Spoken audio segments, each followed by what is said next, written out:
Nina bakambombo omnyama nazi indaba ze1KZNTV ufundele uphilano kaCebe khulu kamzimba umntwana uyakhuleka. Nazo izona ndaba esithizo ehamba phambili namuhla. Senyukele sabashone ngenxa yesiphepho Emtuba. Ugxeke usathane evuma awukubulala. Kanti lihlehlile elekhansela elisolwa ngokubulala. Sanemukela kwendaba zethu ze1KZNTV. Senyukele Kwabayisithupha isibalo sabadluleke emhlabeni ngenxa yesiphepho besihambisana nemvula enamandla ngempela sonto ehlasela Emtuba enyakatho nelikaMthaniya. Undunankulu wesifundazwe saKwaZulu-Natal uNomusa Dube kanye nethimba longqongqoshe bahambeleka imindeni ukuyobheka umonakalo. Baningi abantu abasale eDengwane emva kokuhlasela kwesiphepho esinamandla ezindaweni ezakhele uMtuba. Kanti isibalo sabantu abadlule emhlabeni ngenxa yesiphepho Senyukele Kwabayisithupha. Namuhla uhulumeni wesifundazwe iKwaZulu-Natal uhambele lezi indawo ukuyobheka umonakalo. Ingane nje be-right nasesikoleni ibe-right besalinde elikhulu ngalengane okwenzakele nathi kubhlungu nangendlela okwenzekile ngayo nje. Asazi ukuthi kwenzakale kanjani kusho ukuthi konke njoba ngisho ukuthi konke kunesikhathi sakho ngoba mawubuka indlu lapha alimale khona leyangane abanye ababeseceleni umama nogogo awubazi ukuthi baphume kanjani kodwa baphumile ngegama likaNkulunkulu nangokuthanda kwakhe ngoba konke sayisithi kunesikhathi sakho naye uNkulunkulu bese isikhathi sokuthi ambize umntwana omncane phakathi kwekhaya. Ngakhona ukuphuma ngayongena ngayocinga usisi lapha ngathola ukuthi ngiyamuzwa uyakhala lapha angikhona ukukhanyisa ngibone ngoba kunombane. Ngakhona ukuthi ngize ngifike eduze ngibone nangu ucindezelwe izitini. Ngayibona ingane ivele ngenyawo ukuthi ayisithule. Ngaze ngakhona ngathi ngiyazama ukususa itini ngifuna ukumbuyisela eceleni itini ukuze ngiqukule usisi. Zangesinda ngaze ngawucela umakhelwane la wagaza umfana bathi ngumlindele. Undunankulu wesifundazwe kwaZulu-Natal yamsana nongqongqoshe kanye nezimeya uhambele imindeni ezisulu emva kokuhlasela kwalesi siphepho. Siyabona ukuthi abantu bakithi bakhahlamezekile kakhulu ngokwengqondo kanye futhi nangokomphefumulo ngenxa yokuthi siyesalahlekelewa nangabantwana kakhulukazi abantwana abancane abalahlekile njengamanje abayisihlanu abantwana abancane bese kuba umuntu omdala lo nomunye wesithupha. Yonke ke lemndeni ihanjelwe iminyango ehlukahlukene ukuthi sinikeze usizo lokusizakala ngokwengqondo kanye futhi nangokusizakala okufana nokuthi kulungiswe izindlu.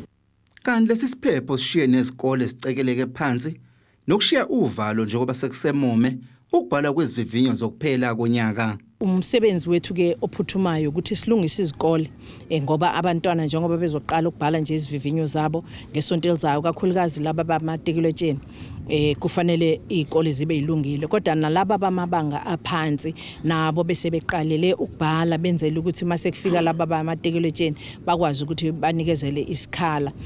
Uhulumeni wesifundazwe uthi uzokwenza konke okusemandleni ukuba nxenxe nezinye inhlaka kuba zingenelele ukuze ukwazi ukusizakala umphakathi. Luphiko lamasosha esisebenza nalo esinophiko futhi la Red Cross umeya athe walisondeza nalo esisebenza nabo njengamanje bazosiza ke ekakhulukazi kwingqala sizinda ekutheni kukwazi ukwakheka ngokusheshsha. Kanti kuvela ukuthi isimo sezulu esifana nalesi sisazoqhubeka nokubonakala kulesifundazwe njengoba sekuyisikhathi sasehlobo. Ezindabeni ze1KZNTV kubika ukuthi abantu maphumulo Emtuba. Uthi wafika lo usathane wesilisa ovuma amacala okubulala besifazana ababili eMgababa kwaZulu-Natal.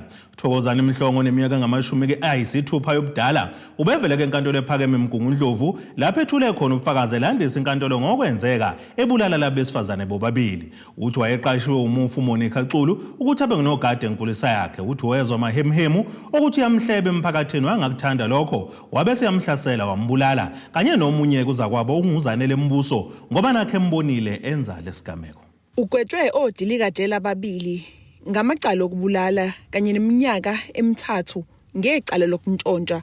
Uthokozani Mhlongo oneminyaka eyamashumi ayisithupha obudala limgweba ijaji uNompumelelo Radebe uthi lesigwebo uzosidonsa umkanye. In respect of count 1, you are sentenced to life imprisonment. In respect of count 2, you are sentenced to life imprisonment. In respect of count 3, you are sentenced to 3 years imprisonment. It is further ordered that the sentences in count 2 and 3 will run concurrently with the sentence in count 1. Umhlongo wazivumela ngokwakhe ukubulala isaguga uMonica Xulu obeneminyaka yama-81 ubudala kanye noZanele Mbuso obeneminyaka eyama-61 ubudala. Umhlongo uthi wayesola uXulu ngokumhleba emphakathini ekubeni waqashwa nguye enkulisa eThembeni Crash eMgababa emqasha njengonogada wakhona.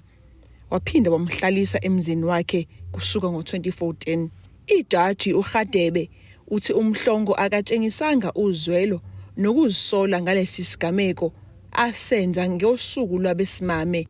Even you proudly say you did not even know that it was a public holiday, let alone being a Women's Day. You did not know that it was a public holiday. You didn't care. And I think that is contradicting yourself because you waited until there was nobody else who was likely to come to the Thembeni crash, and you waited for these women to come alone. uGadebe uthi azikho izizathu ezinqala ezivezwe umhlongo zokuthi kungani inkantolo kumele imzwele. Because these women offended him and he planned that he must kill them on Women's Day to add salt into an open wound. Umhlongo utshele inkantolo ukuthi wahlukumezeka kakhulu ngesikhathi sodlame lwezombusazwe phakathi kweqembu le-ANC kanye ne-IFP, washiselwa umuzi wakubo, kwabhubha wonke umuntu owayekhona endlini okubalwa nabazali bakhe. uGadebe uthi lokhu akushilo umhlongo ukuthi ufikelwe usathane ngesikhathi enze lesi sigameko akusona izathu esanele. Wathi-ke side isikhathi kwenzeka udlame lwezombusazwe usekhulile manje umhlongo nanokuthi iminyaka yakhe njengamanje ayimvimbeli ukuthi ahambe ayejele, bekumele abe isibonelo esihle emphakathini ikakhulukazi njengoba ebeqashwe njengonogada enkulisa. Ezindabeni ze1KZN-TV ku-Ayanda Dube ngisemgungundlovu. Ukusha kwebhilidi okukhona amahhovisi kulona ophiko lwezokushushisa ezinze enkabeni yeTheko KwaZulu-Natal ekuqaleni kwalenyanga kungesinye sezizathu eziyenza ukuthi ke kuhlehle ukulalelwa kwesicelo sebheli kwawayikhansela le-ANC eThekwini ekanye nabasolwa abane. Umzimuni Ngiba kanye nabasolwa nabo baboshwa ngonyaka owedlule ngeinsolo zokubulala uSiyabonga Mkhize owayephakanyisela ukuba ke yikhansela la kwaWard 101 ngonyaka u2021. Kube nokuphonselana ngamazi phakathi kombuso kanye nethimba labameli babasolwa njengoba obombuso kuLawrence Gcaba kade veza ukuthi bafuna ukuthi kuhlehliswe ukulalela kwalesicelo sebheli ngenxa yokuthi kunemqinga ngenayo emva ukuthi bashla amahhovisi abo kade kusho lenye lamabhilidi abaqashwe kulona edolobheni laseThekwini. uGcaba uphinde wakhala kakhulu ngokuthi akukho ukuxhumana kahle nakho nabanye babameli babasolwa njengoba ethi kunamhlanje kunezincwadi ezintsha kuyena angakazwa nikwe zona okusamele zifunde bese bayakwazi ukuzilungiselela. Ngakolunye uhlangothi abameli babasolwa basibabona umthetho wacindezela amakhasimende abo ngoba akwazi ukuthi angahlala esitokisini isikhathi singaphezulu konyaka ekubeni bengakalahlwa amacala. Labameli songokwesibili bezama ukufaka isicelo sebheli kanti okwakamumva bathi banobufakazi obusha. Labasolwa okunkosi Ngcobo, uSandile Mzizi, uSifiso Mlondo kanye noPhathisakhe Ngiba bese kuba uyena uMuzimuni Ngiba babekwa amacala amabili okubulala, amabili okuzama ukubulala, awokutholakala nezinhlamvu engekho emthethweni kanye nespamu. Umbuso uthi ukholwa ukuthi uMkhize wabulawa ngenxa yembango ye-ANC kuyona le wadi. Labasolwa baboshwa bebahlanu ngonyaka odlule kanti abane kubona ibona bafaka isicelo sesibili sebheli njengoba bethi sokukhona ubufakazi obusha oyedwa kubona akasifanga ngoba kunamanye amacala sabhekene nawo. Ukulalela kwalesi sicelo uhlehliselwe umhla ka-17 kuNovemba kuwona kulonyaka. Kuteboho Sibisi wezindaba ze-1KZNTV ko-Channel 261 ngisenkantolo kamanje eThekwini. Lo belilungu leqembu le-EFF ePhalamende likazwelonke uVusikhoza uthi uselinde kuphela isikhathi sokuba afake isicelo sokubuyekezwa kwesinqumo sokuxoshwa kwakhe kuleli qembu ngaphambi kokuba kaphumele obala ngekusasa lakhe. Ekhuluma neziko lezindaba kulandela ukuvela kwegama lakhe ohlwini olukhishwe yileli qembu lamalungu angaphezulu kwama-60 ibhantshi eligcwala umoya kuwona, uMkhathini uqinisekisile ukuthi kakuphelile ngaye kwezepolitiki njengoba ephunga izesheli ngapha nangapha. Sekungumlando ukuthi liqabukile igoda phakathi kweqembu le-EFF namalungu alo angaphezulu kwama-60 ehluleka ukuletha amabhasi ngesikhathi ligubha iminyaka eli-10 lasungulwa. Phakathi kwalamalungu kubalwa nobelilungu lalo ePhalamende uVusikhoza. Ekhuluma neziko lezindaba udaluleke ukuthi kananxa nesinqumo sokuxoshwa kwabo kepha unenkinga nomphumela walesinqumo. Umphakathi kufanele ukuqondisise ukuthi onke amaqembu ezepolitiki anendlela enza ngayo izinto. Mhlambe nayi EFF kusemandleni ayo ukuthi yenze ngendlela eyenza ngayo. Anginankinga nesinyathelo abasithathile, but nginenkinga nomphumela. Awukwazi ukuxosha abantu abaningi kangaka banama-commitment banezikweletu uthi abathenga amaveni bebelekelela imindeni yabo bondla. Umuntu ngamunye siyazi ukuthi eSouth Africa kakhulukazi kwaZulu Natal uresponsible for abantu abawu5, 10, 15 kuyisihluku. So ke ngelinye ilanga abantu mabephinda bevota kufanele bacabanga ukuthi bavotela amaqembu anjani ngoba lesi isihluku engakaze ngisibone. Kuzokhumbuleka ukuthi leli qembu labelibekela amalungu ePhalamende ukuba hlinzeke amabhasi angama-20 umuntu ngamunye kuloyo mgubho. Amalungu ezishayamthetho wona ayibekelwe ali-10 kuthi ke amakhansela ahlinzeke elilodwa. Ukhoza uvezeke ukuthi kube umqansa ukwenza lokhu ngenxa yokumbeqolo. Uvezeke nokuthi nakuba bekunokuxhumana nehhovisi likanobhala jikelele kepha bona njengabantu abavela kwaZulu Natal kube nzima kubo. Khumbula ukuthi EFF ithe uma izidayise ebantwini yathi iqembu elimela abantu abampofu abanganalutho. Siyazi ukuthi KZN ingenye yama-province antula kakhulu. Asinabo sozigidi akufani nakoGoli nakoCape Town la kunemali khona. So ke uzoxosha abantu baxoshela ukuthi wena uyiqembu elimela abampofu, uzoxosha abantu abampofu banxoshele ubumpofu babo ukuthi bahlulekile ukuthola imali ngoba phela ukuze ukwazi ukuhlanganisa le mali kufanele ube nabantu oxhumene nabo abanezimali. Kufanele uthi noma uqhamuke emndenini onemali noma nawe uhola itshe lemali bese uyakwazi ukuhlanganisa le mali. Uma unganako lokho uzokwenza kanjani lokho? Manje abantu kusho ukuthi ngamanye amazwi baxoshelwe ukuthi bampofu kodwa uthumela abampofu. Uyabona ke leyo nto ayiwenza umqondo ngaphandle kokuthi kunenye induku ebifihlwe emqubeni besingayazi. Kodwa imizathu kuyilesi kuyisizathu esingasibiza ngokuthi siyimpudane ngempela. Kuzokhumbuleka ukuthi ngeledlule kufungiswe loyo obengumvikelo womphakathi uBusisiwe Mkhwebane noseyilungu laleli qembu ePhalamende. Ukhoza usike uselinde kuphela izinsuku ezibekiwe ukuba afake isicelo sokuba kubuyekezwe lesinqumo ngaphambi kokuba aphumele obala ngekusasa lakhe kwezepolitiki. Akukona ukugcina ningibone epolitikini ngizoqala kabusha ngizoqala phansi cha angiyishiya ipolitiki. Ngikathi sijoyina iEFF iqala ngo2013 ayengekho ngisho amathuba amancane ukuthi ingake ifike la isikwazi ukusideploya khona kwesishamthetho nasePhalamende. Ngaqala ngiyikhansela ngaye esishamthetho ngaya kwePhalamende likazwelonke. Akunqeni ukuqala phansi noma kuthiwa ngideploye endawo ngizoqhubeka ngisebenzela abantu noma ngabe ngiqoke ehlobo luni lweskipa ngaphansi kwaliphi igama. Cha anginayo inkinga impela izesheli iningi. Sekuwena ukuthi intombi iqoma kuphi iqoma la ithanda khona naloko kuyobonakala kodwa ke ngilindi aphili ngibone ukuthi yapi isinqumo ngiyosithatha mase kuphela insuku zami seaphili. Imizamo yokuthola ukuphawula kwaleli qembu iyephunzile. Ezindabeni ze-1KZNTV kube kuntomkhona Mvubu eThekwini.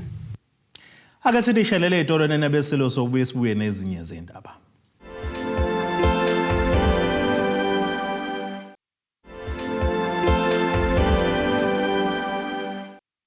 Asibonge siphinde sinamukele nisabukele zona indaba ze-1KZNTV nazo kuyizona ehamba phambili namuhla. Senyukele sabashone ngenxa yesiphepho Emtuba. ugxeke usathane evuma awukubulala kanti lihlehlile elekhansela elisolwa ngokubulala. Ngqongqoshe amaphoyisa kuleli ubheka icele uthi amaphoyisa baqinisekisa ukuthi asikho isigebengu esichana sayo emphakathini kugcina umphakathi ngokuthi ke uhlalele uvalweni ube unalo ilungelo lokuphila. Undo ususholokhela okushini lakwaMashe eThekwini KwaZulu-Natal ngesikhathi kunenkonzo yomngcwabo wephoyisa uSithembiso Mazibukwe owadutshulwa wabulawa ngesonto eledlule eNtuzuma betholana phezulu nabo kade befunela amacala ahlukene okubala nokubulala kwasala ke enkundleni abasolwa abane. Ungqongqoshe uthi amaphoyisa waqinisekisa ukuthi ziyatholakala izigilamkhuba ezibulale uMazibukwe. There must be no peace for criminals. That's a call we make. That's a call we demand that there must be no peace. National Commissioner, deputies, provincial commissioner, give them the tools, give them the space, give them the time, give them the command to go and hunt every piece of criminal here and find them from whatever hole and get them and flush them out. You go and flush all criminals here, flush them out. Manhlangane nabo ungafiki ambulance lapho. Fika imoto. Indaba lokuthi kusetshenzwe bese kuyofika ambulance sizo akafiki ambulance kufika ambulance akufike le moto eyafika la. Owomndeni uthi Mazibukwe ubekuveza ukuthi unzima umsebenzi abawenzayo. Ngenhlanhla yethu kade asitshela ukuthi leli langa fanele sihlale silindele ngoba mayiphumile gogo ngani ngicela nazo ngelinye ilanga kufanele nibe strong ngizongabuyi. Awusithe manje kanjani leyo athi ngizongabuyi sike singene endaweni ezinzima uyibuza usuphumile ukuthi ngiphume kanjani. Kusho ukuthi bekukhulu ukuthi akwithe ubeyimisele ngomsebenzi awenzayo ulithandile izwe sakho South Africa. Ngiyabonga ukuthi izwe lizomthanda noma ingasekho. Akabe yiqhawe ngoba namhlanje akawanga yena noma ngaba ngiyena okulalela abakade beganga kodwa egcineni kosuku khona nale nabo. Siyabonga ke sokhombisa ukuqhawe.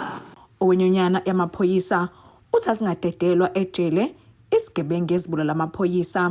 Akushintshwe umthetho wokuthi uma ubulele iphoyisa ungaphinde ulibone ilanga ungayitholi kwaleyo bheyileyo. Siyazi ukuthi umuntu kuthiwa unecala ngaphathini umuntu aprove guilty ukuthi u-innocent until proven guilty. So kodwa ke siyacela ukuthi akushintshwe okwamaphoyisa ngoba abantu amaphoyisa abantu ababaluleke kakhulu ekwenzeni sure ukuthi umthetho ngaso sonke isikhathi uyagcineka. Nalaba-ke abenzile lesehlo lesi siyacela ukuthi wona wonke amaphoyisa aseke abulawa awushintshe umthetho ngokushesha ukuthi wonke umuntu angaphinde aphumele ngaphandle ukuze naloyo ofisayo noma osacabanga ukuthi abulala iphoyisa azi ukuthi angeke aze ayithole ibheyili enkantolo noma angaba nombeki onjani. uMazibukwe usho unkosikazi wakhe nabantwana bakhe abathathu. Kuteboho Sibisi wezindaba ze1KZN-TV kuchannel 261 ngikwaMashu eThekwini. Umfelandawonye wethekelana ngemali embumbulu KwaZulu-Natal Isiphepho Cooperative Development ubambe kumhlangano lapho ubuzobuyekeza khona ke imigomo yokusebenza kwawo njengoba wenza amalungiselelo okuqoka kwesigungu sawo esiphezulu.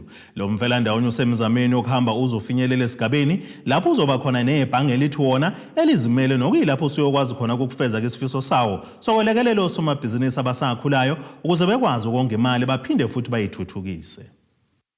Umfelandawonye ohwebisa ngemali embumbulu iAsiphepho Cooperative Development Corporation onenjongo yokuba nebhange lawo elizimele uthi abantu bakuleli mabafunde ukuzimela ukuze beyonqoba inkinga yokwentuleka kwemisebenzi kanjalo ke nobunzima bokufula amabhizinisi abo.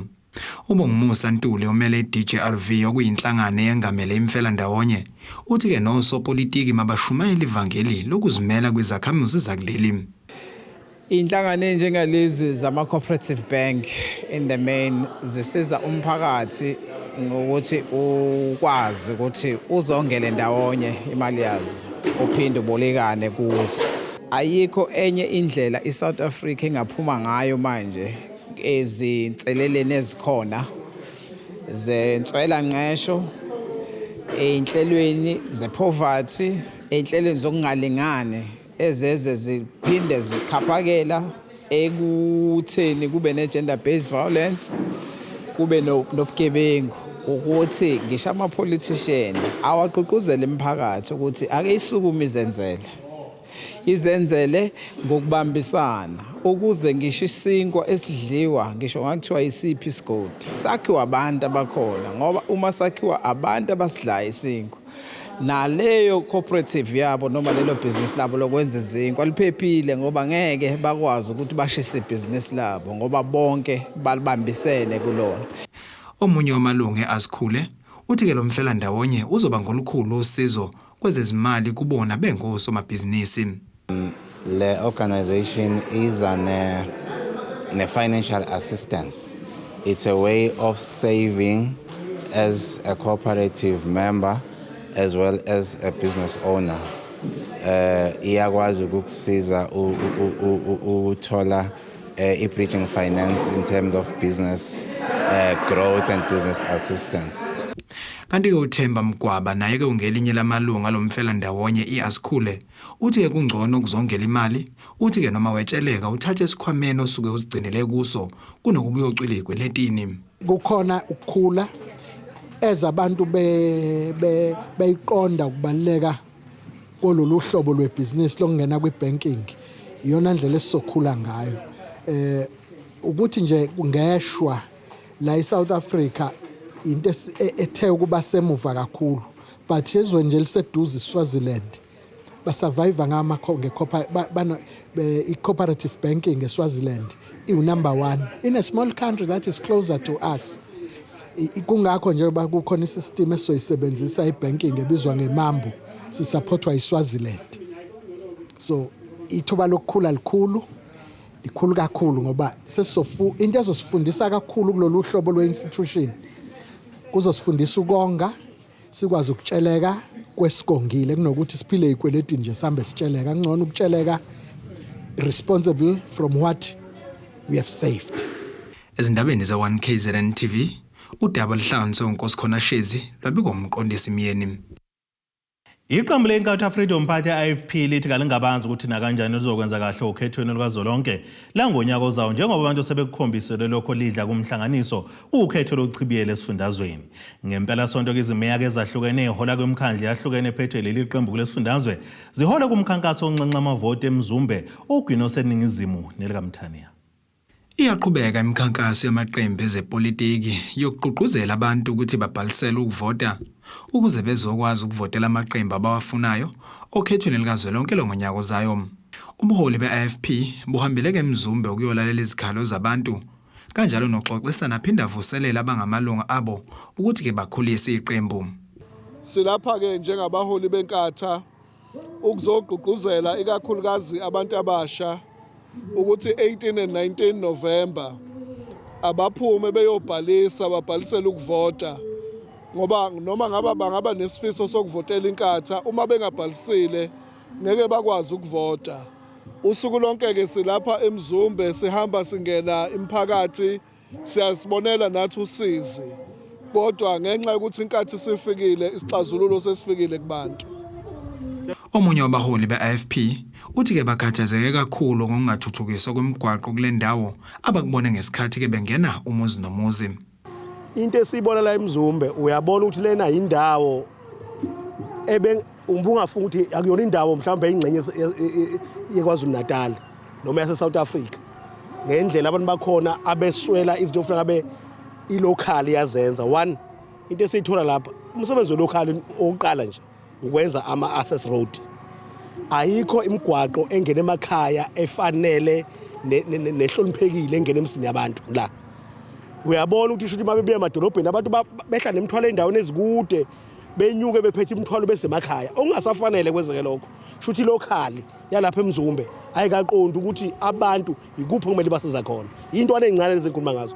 Angiyiphathi kudaba lwabantu uma shelter abahlala kuwo.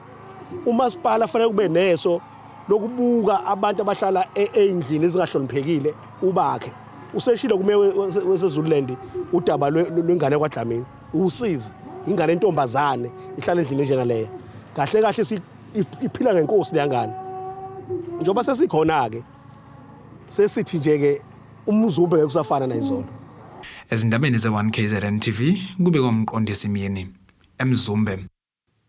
Ake siphinde sithi shelele izitolo nenebeselo sobuye sibuye nezinye izindaba.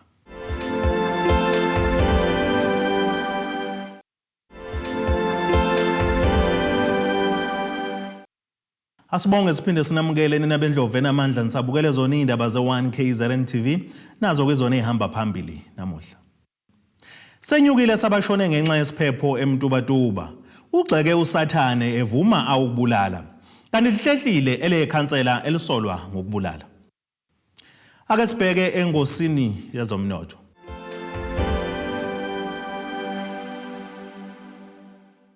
Iranda kuleli bezo 18.39 kuyidola laseMelika bengu 22.36 kupondo waseBrithani libe ku 19.47 kueuro yase-Europe. Intengo yegolide yonime $1,976.61 ounce uthi intengo engahluziwe yona bengu $92.16 umphongolo. Ake sibheke engosini yezemidlalo.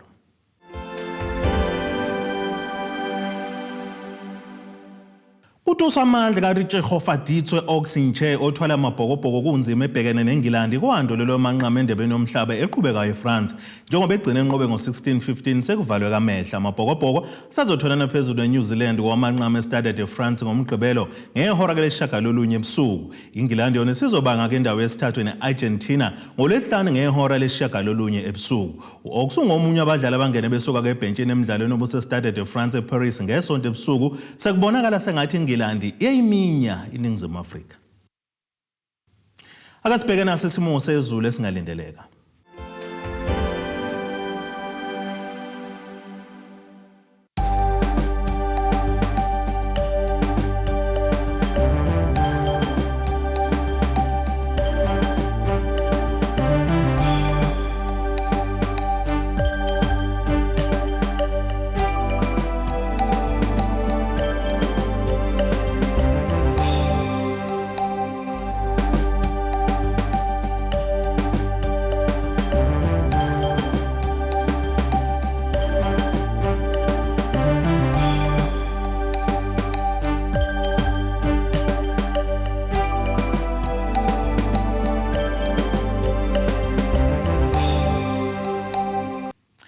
Iyanena bakaqamba lankomo zilahlekele zodliwa umdlebe kwaSoshangane zeguqa bese iphaka namuhla ngokwelamuhla ngothi nethemba lonke le indaba sithi khumu.